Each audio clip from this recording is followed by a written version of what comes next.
In this video, I'm going to reveal the groundbreaking secret behind every successful skincare story. I'm going to guide you through crafting the perfect skincare routine, especially for beginners, which is going to be tailored specifically to you. For those that stay to the end, I'm going to give you the most important step in the skincare routine blueprint. This is a simple yet revolutionary approach to skincare that 99% of skincare enthusiasts don't talk about. And I promise you, this is going to be the game-changing routine for your skin. If you're ready to get started, let's dive into the first important factor. The first important factor is knowing your skin type. First one would be normal skin, and I say that because there is no such thing as normal skin. As much as people want to believe that their skin is normal, that does not mean that they are not susceptible to changes throughout life. First, let's picture that your skin is a well-tended garden that gets the perfect amount of rain and sunlight. Plants grow easily, the soil is not too damp, not too dry, and the soil is healthy. That's not to say that throughout life, normal skin cannot change, such as aging, dietary changes, or maybe hormonal changes. A ton of different factors can change our skin throughout life. So I hate this idea that we have normal skin when even normal skin is not perfect. Those people still get breakouts, they still get blackheads, whiteheads. They just don't suffer with those things as often. Next would be oily skin. Imagine a plot of land that is rich and fertile, but receives too much rain. It's overly moist, hate that word,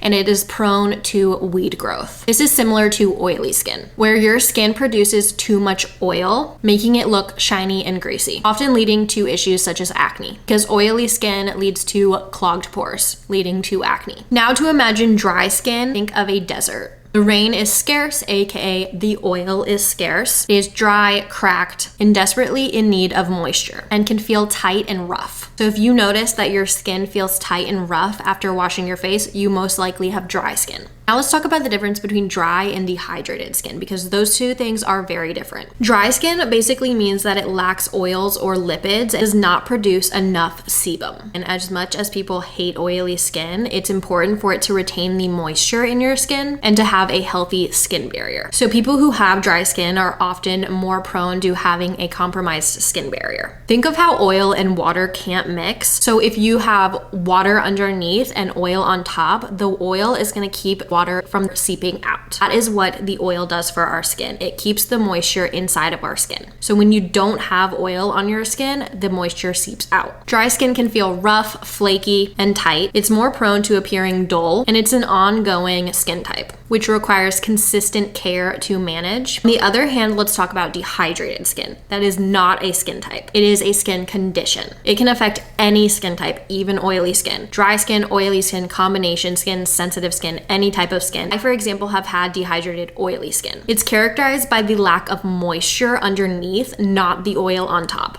So it's often misunderstood. For example, the longest time I thought that because I had oily skin, I had to strip the oil off, which in turn was just making my dehydrated skin even worse. It was bringing out all of the moisture, causing my skin to produce even more oil to make up for that lack of moisture. It's very complicated, but it is very possible for you to have oily, dehydrated skin. So that's why it's really important to test your products, see what's working for you, see what's not, see what might be making it worse, and really trial and error. Our skin has a 28-day cycle, meaning trying a product for 2 days or even a week is not enough time for you to really tell if something is working on your skin. Next is combination skin. For example, I have combination skin, so I have an oily T-zone and dry cheeks. So I have the worst of both, which honestly, in my opinion, I think combination skin is the worst skin type, but it's probably up for debate because I'm constantly tackling two different issues, and I sometimes have to put certain products on my cheek and I can't put it on my forehead, so it just makes it really inconvenient for me. But it is a skin type that is a struggle, and I know that different skin types have different struggles. That one's really self-explanatory. It lacks the oil on my cheek and I have too much oil on my forehead. Now let's get into sensitive skin. I want to dive a little bit deeper because when you hear sensitive skin, you probably just think, oh, certain products make my skin sensitive, but let's talk about why.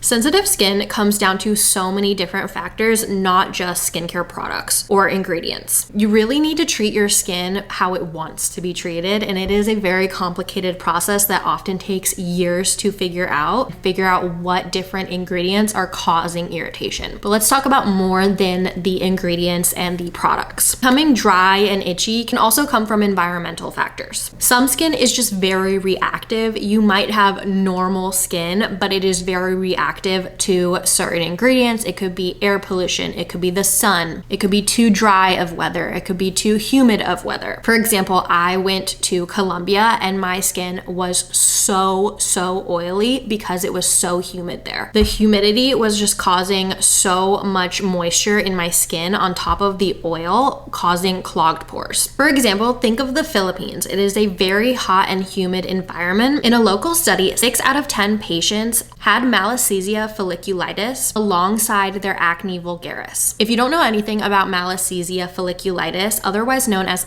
fungal acne, that is not the proper name. The proper name is malassezia. I cannot say this word, but the proper name is malassezia folliculitis. Fungal acne is just the term that has been named onto it. But it is often a condition that looks like acne. It is all the same type of sized bumps, and they're often itchy. It is a type of acne that not many ingredients can treat because it is a certain type of fungus. It grows in damp environments. So think about when COVID-19 happened and we had to wear masks. It was very damp under the mask and people often got maskne. Or if you live in a hot and humid place and you have tiny bumps on your forehead, it could likely be malassezia folliculitis. So that just goes to show that our skin can change in different types of environments. Not our skin type, but our skin conditions.